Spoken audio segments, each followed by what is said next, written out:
Madame, Monsieur, bonjour et Ramadan Mubarak Karim à toutes et à tous. Ramadan, mois lunaire et sacré dans le calendrier musulman. Et pour cause, il coïncide avec la révélation au prophète Mohammed, paix et salut sur lui. Environ le quart de la population mondiale observe un jeûne d'un mois, et ce, comme stipulé dans le troisième pilier de l'islam. Quelles valeurs devons-nous retenir de ce mois sacré? Nous en parlons aujourd'hui en compagnie du professeur Abdelrahman Riwa, professeur de l'enseignement supérieur à Dar al-Hadith al-Hassaniya Rabat. Bonjour professeur et Ramadan Mubarak à vous aussi. Bonjour et merci. Donc Ramadan Mubarak à vous et à tous les musulmans qui nous regardent.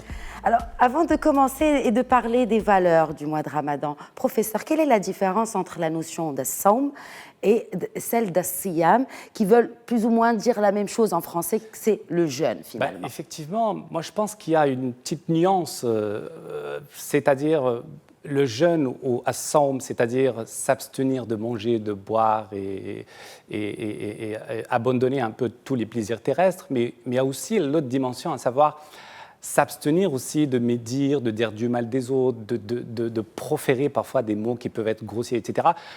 Et d'ailleurs, c'est ça, d'ailleurs, la vocation du mois de Ramadan, ce n'est pas tout simplement s'arrêter de manger et de boire. Souvent, malheureusement, on le réduit tout simplement à tout ça, quoi.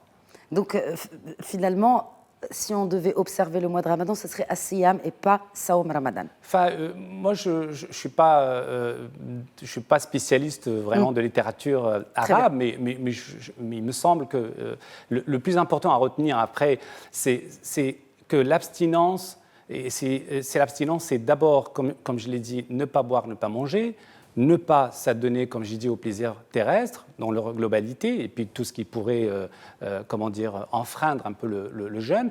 Mais c'est aussi jeûner avec, avec tous les organes, comme on le dit d'ailleurs en langue arabe, c'est-à-dire le cœur doit jeûner, les yeux doivent jeûner, la bouche doit jeûner, justement, ne pas médire, ne pas... C'est toutes ces valeurs, finalement, qui comptent dans le jeûne, dans le saum et le siyam. Professeur Riwa, ma deuxième question peut paraître inutile, mais le rappel est lui toujours nécessaire, d'ailleurs comme est souvent répété dans notre religion, l'islam. Pourquoi jeûne-t-on? Alors d'abord, c'est l'un des piliers les plus importants.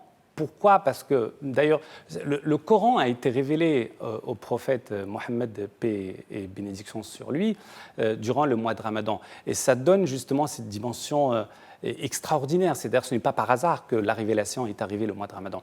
Et le jeûne, il y a un hadith du prophète, un hadith Qudsi dans lequel le prophète disait que tous les actes ou les adorations qu'accomplit un musulman est pour lui, sauf le Ramadan, c'est pour moi, c'est Dieu qui parle finalement, et d'où l'importance de ce mois. Et en plus, le jeûne, ça a permis aussi, au-delà de purifier le corps avec toutes les vertus curatives dont peut-être on aura l'occasion d'en parler, mais c'est au-delà de ça, c'est purifier l'âme, c'est mettre l'homme face à l'épreuve, face à, je dirais, la privation, parce que ce n'est pas facile quand on a l'habitude de boire et de manger tous les jours, et puis à un moment donné, on s'arrête, c'est se mettre à la place justement des nécessiteux, de ceux qui n'ont pas à manger à volonté ou à leur guise. Et quelles sont les autres valeurs du jeûne? Vous avez parlé de purifier l'âme. Comment peut-on purifier l'âme, justement? Alors, purifier l'âme, c'est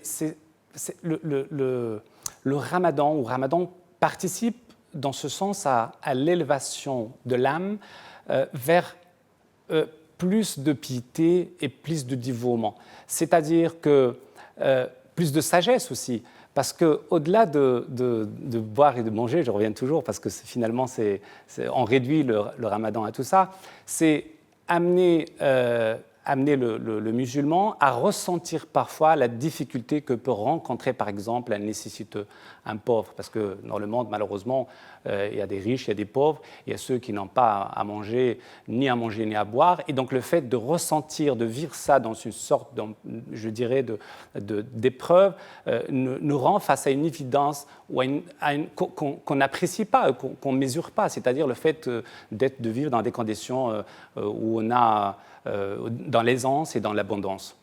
Eh bien justement, on remarque que cette notion d'abondance est souvent abondante pendant ce mois de Ramadan. Il y a beaucoup de gaspillage, notamment alimentaire. Est-ce que finalement, on n'a pas perdu un peu des notions et de l'essence de pourquoi on jeûne ? Malheureusement, c'est le cas dans l'ensemble des pays musulmans, en tout cas dans le Maroc qui est le nôtre, dans le pays qui est le nôtre. C'est la finalité, ce n'est pas quand on change nos habitudes, c'est ça d'ailleurs la mission, c'est-à-dire apprendre à rompre aussi avec les habitudes, c'est-à-dire celle de prendre le petit-déj le matin, le soir et parfois grignoter, etc. Alors le ramadan le permet, justement, le jeûne le permet de rentrer dans une discipline. Cette discipline le permet parfois comment dirais-je, d'avoir une certaine, d'abord la patience, c'est-à-dire apprendre à être patient. Deuxième chose, c'est à permettre au corps de se reposer. Enfin, tous les organes, vous savez, quand on a l'habitude de manger à n'importe quelle heure, etc., sans contrainte, ça nuit forcément, on le voit aujourd'hui avec tous les problèmes d'obésité, de diabète, etc. Alors là, cette discipline permet justement aux jeûneurs, à celui qui jeûne, d'avoir, d'avoir des vertus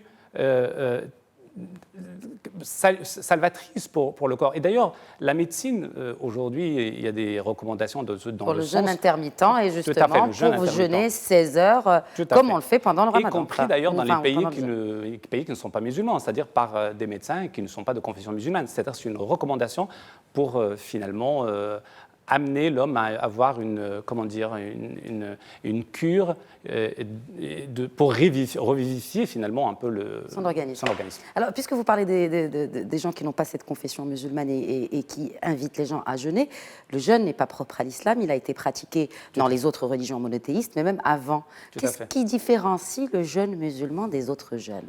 Alors, moi, je ne vais pas être dans l'apologie de l'islam, mais je pense que la valeur la plus importante dans la religion musulmane, c'est la solidarité. Et ça, on le voit notamment durant le mois de Ramadan, parce que les gens ont tendance plutôt à être beaucoup plus généreux, parce que d'abord, il y a des textes du hadith, de la tradition prophétique qui incitent justement les gens à être plus généreux. Il y a l'aumône, etc. Mais la solidarité est quelque chose d'extraordinaire dans la religion musulmane.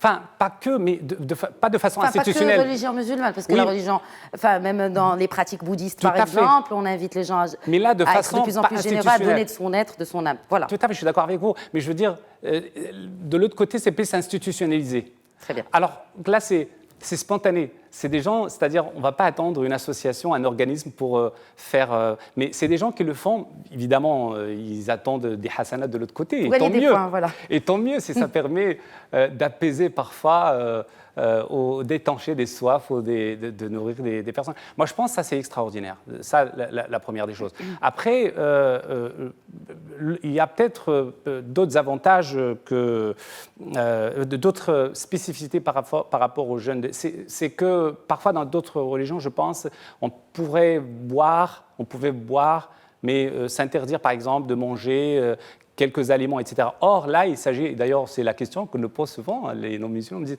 même boire, je ne peux pas boire. Et la médecine, justement, a montré que l'homme, quand on se prive un peu de tout, cela pourrait avoir des vertus beaucoup plus, salutaires que d'alterner parfois par des... Je ne suis pas médecin, mais en tout cas, c'est... La médecine l'a prouvé et on le dit au quotidien aujourd'hui.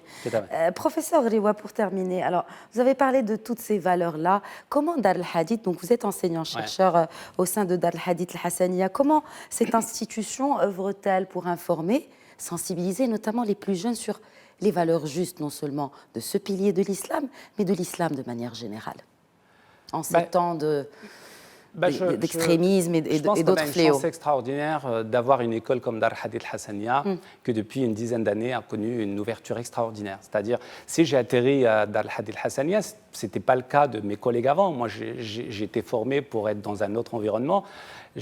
C'est un bonheur d'ailleurs d'y enseigner tous les jours, de rencontrer des étudiants d'ailleurs qui sont extraordinaires sur le plan humain, sur le plan des valeurs, etc. Il y a une révolution, c'est-à-dire que l'étudiant n'est plus dans la formation du profil un peu classique.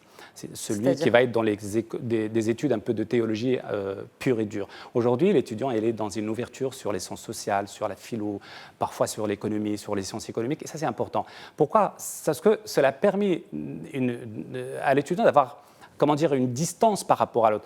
Déjà, le fait et ce qu'on enseigne d'ailleurs à nos étudiants, c'est sortir d'un mimétisme un peu classique, c'est être dans